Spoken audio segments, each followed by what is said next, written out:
नमस्कार विद्यार्थियों।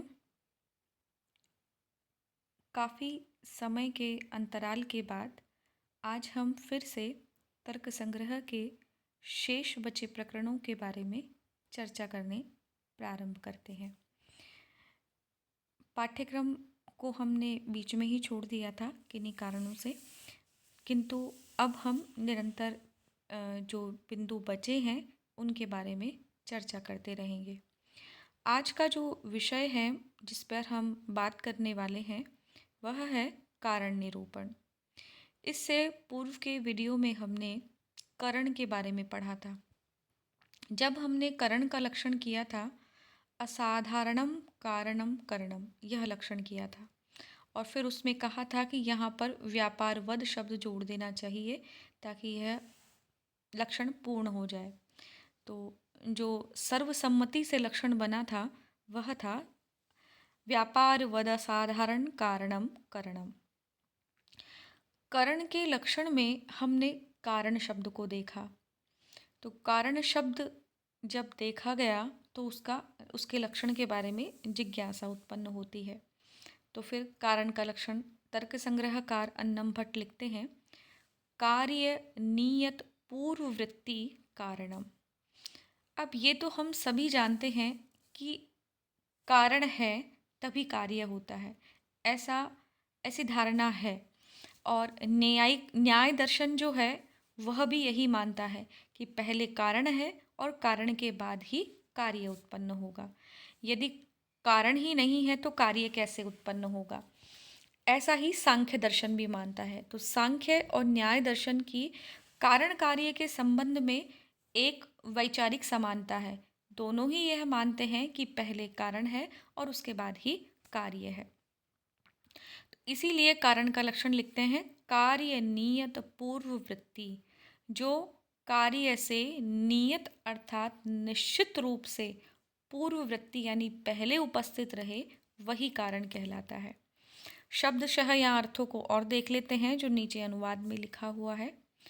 कार्य अर्थात उत्पन्न होने वाला पदार्थ, जो अभी तक उत्पन्न नहीं हुआ है पर अब उत्पन्न होगा, वह कार्य कहलाता है।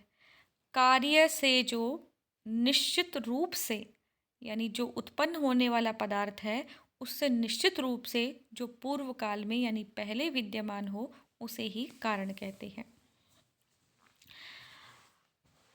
कार्य नियत, नियत शब्द का अर्थ मैंने आपको अभी बताया निश्चित रूप से, और वृत्ति शब्द का अर्थ है रहना। और पूर्व काल, पूर्व शब्द का अर्थ है कालवाचक शब्द है ये पूर्व यहाँ पर। तो यह पहले का समय यानी जो कार्य के उत्पन्न होने से ठीक पहले यानी कार्य को उत्पन्न करने के लिए जो अनिवार्य रूप से उपस्थित रहे वही कारण है। क्योंकि प्रश्न यहाँ यह उपस्थित हो सकता है कि हर कार्य से पहले, मान लीजिए कोई भी कार्य उत्पन्न होने वाला है, उससे पहले तो संसार में अनेक वस्तुएं हैं वह उपस्थित हैं, तो क्या वे सभी कारण कहलाएंगी? ऐसा नहीं है। कारण वे ही वस्तुएं कहलाएंगी जो नियत रूप से वहाँ पर अवस्थित रहती हैं। अब चूंकि यह प्रश्न और उपस्थित हो सकता है कि नियत रूप से मान लीजिए किसी भी वस्तु को उत्पन्न करने से पहले कोई अनायास ही नियत रूप से निरंतर उपस्थित हो, तो क्या वह कारण के लक्षण में घटित माना जाएगा? तो यह भी नहीं है।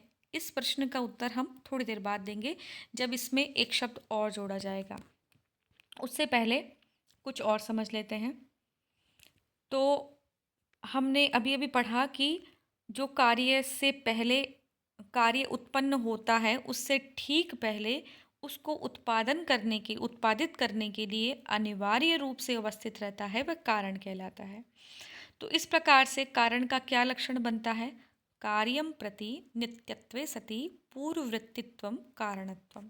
ये न्याय के दार्शनिकों की यानी न्यायिकों की भाषा है लिखने की इस तरह से कि कार्य के प्रति नित्यत्वे सति, नियत होने पर भी यानी निश्चित रूप से उपस्थित होने पर साथ ही में कैसा हो, वो पूर्ववृत्ति हो यानी उससे पहले उपस्थित रहे, वही कारण कहलाता है। क्योंकि कारण वही है जो कार्य की उत्पत्ति से पहले हो, पहले विद्यमान रहे और विद्यमान पहले ही नहीं रहे बल्कि अपितु अनिवार्य रूप से विद्यमान रहे। जैसे घट को कार्य मानते हैं। मैंने आपसे पहले भी कहा है, न्याय दर्शन में घट और पट के उदाहरण अधिक देखने को मिलते हैं, तो हम भी यही उदाहरण से समझते हैं यहाँ पर। जैसे घट रूप कार्य है, यानी घट को उत्पन्न करना एक कार्य है, या घट अपने आप में कोई कार्य है। उसके प्रति दंड कारण है। दंड वही है जिससे कुम्हार उस चाक को हिलाता है। तो दंड घट के बनने में अनिवार्य है, तो घट की उत्पत्ति से पहले उसकी आवश्यकता अनिवार्य रूप से रहेगी। इसी प्रकार से कुलाल, कुलाल का मतलब है कुम्हार, चक्र जो उसका चाक है वह, घड़ा बनाने की जो मिट्टी है वह, ये सभी क्या हैं, घट की उत्पत्ति के कारण हैं।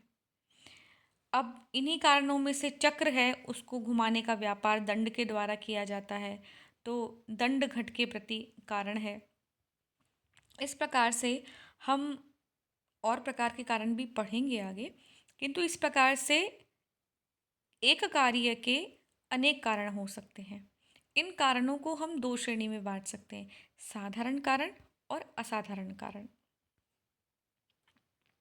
उन अनेक कारणों में से जो व्यापार वाला कारण है, यानी जिसके अंदर जो क्रियावान है, दंड जो है, वह क्या है, असाधारण कारण है। उस असाधारण कारण को ही हमने कारण कहा है, जिसकी परिभाषा मैंने आपको इस वीडियो के स्टार्टिंग में बताई थी, शुरुआत में बताई थी कि असाधारण कारणम करणम, और फिर उसके आगे जोड़ा था व्यापारवद असाधारण कारणम करणम। यानी कारण बहुत सारे हैं, साधारण कारण भी हैं और असाधारण कारण भी है। जो व्यापार वाला असाधारण कारण है उसे हम कारण कहेंगे। अब कुछ कारण तो नियत है, अनिवार्य होते हैं, और कुछ क्या है, अनिवार्य नहीं होते। जैसे मान लीजिए घट बनाने के लिए मिट्टी ला दी जाती है। आज के ज़माने में तो खैर हम बहुत सारे साधनों से ले आते हैं, लेकिन प्राचीन समय में मिट्टी गधा लेकर आता था, जिसे गर्धब बोलते हैं संस्कृत में। तो गर्धब द्वारा मिट्टी लाई जाती है। अब ऐसा हमेशा होगा ही कि जब जब घट निर्माण होगा, किया जाएगा कुम्हार के द्वारा, तो वह गर्धब मिट्टी लेकर आएगा ही, और वो वहीं खड़ा रहेगा।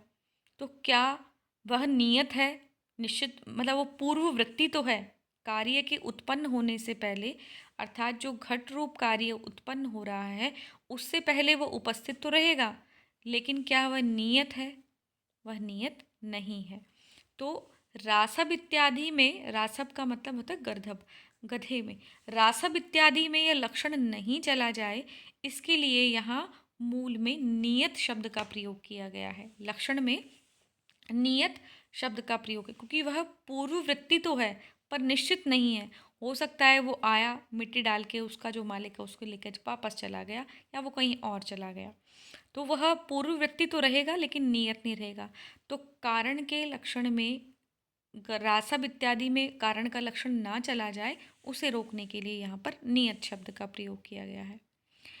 अब ऐसा कहते हैं कि अब पूर्व पद नहीं देते कारण के लक्षण में, तो क्या होता। देखिए, पूर्व पद देना बहुत अनिवार्य है, क्योंकि जितने भी संसार में कार्य हैं वह, जो जितने भी, हाँ, कार्य हैं वह बाद में उत्पन्न होते हैं, और कारण जो है वो हमेशा पूर्ववृत्ति होता है। पूर्व पद के देने से जो स्वयं कार्य है वो अपने पूर्ववृत्ति नहीं है, अतः उसमें उसकी अतिव्याप्ति नहीं होनी। कार्य में ही कहीं कारण का लक्षण ना चला जाए, उसे रोकने के लिए यहाँ पर पूर्ववृत्तित्व लिखा है। इस बात को ऐसे समझिए, क्योंकि कार्य क्या है, नियत वृत्ति तो है, यानी निश्चित रूप से कार्य की उपस्थिति तो होगी ही होगी। यदि केवल यही लक्षण किया जाता कि नियत वृत्तित्वम कार्य कारणत्वम, कि जो नियत रूप से उपस्थित रहे वही कारण हो, अगर इतना ही लक्षण किया जाएगा तो कार्य भी कैसा है, कार्य भी नियत वृत्तित्व वाला है, वह भी हमेशा उपस्थित रहता है। तो कार्य में ही कारण का लक्षण चला जाता, तो कारण का लक्षण कार्य में ना जाए, इसलिए पूर्ववृत्तित्व शब्द को जोड़ा गया। तो कार्य हमेशा कारण के बाद ही उत्पन्न होगा, तो पूर्ववृत्ति वह उसका कभी नहीं हो सकता।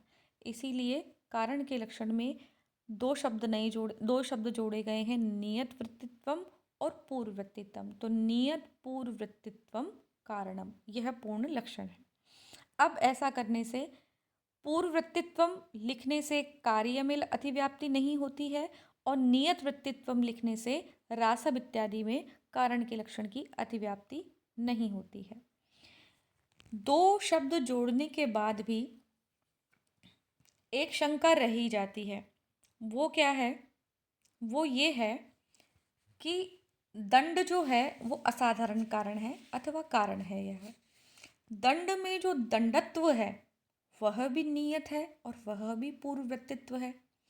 दंड में जो दंडत्व रहता है वो कार्य के उत्पत्ति से पूर्व नियत रूप से उपस्थित रहेगा, क्योंकि जाति है और जाति तो निश्चित होती ही है वह, और जो जाति है वह नित्य भी है। तो नित्य है तो वह नियत रूप से उपस्थित भी रहेगी। और चूंकि दंडा कारण है तो कारण कार्य से पूर्व हमेशा उपस्थित रहेगा, तो वह नियत भी है और पूर्ववृत्तित्व भी है। तो घट रूप कार्य में दंडत्व जो है नियत पूर्ववृत्तित्व है, तो यह लक्षण उसमें भी जाने लगेगा। तो यह अतिव्याप्ति किस में हो रही है? दंड में चला जाए लक्षण तो कोई दिक्कत नहीं, लेकिन जो दंडत्व में जा रहा है यह गलत है।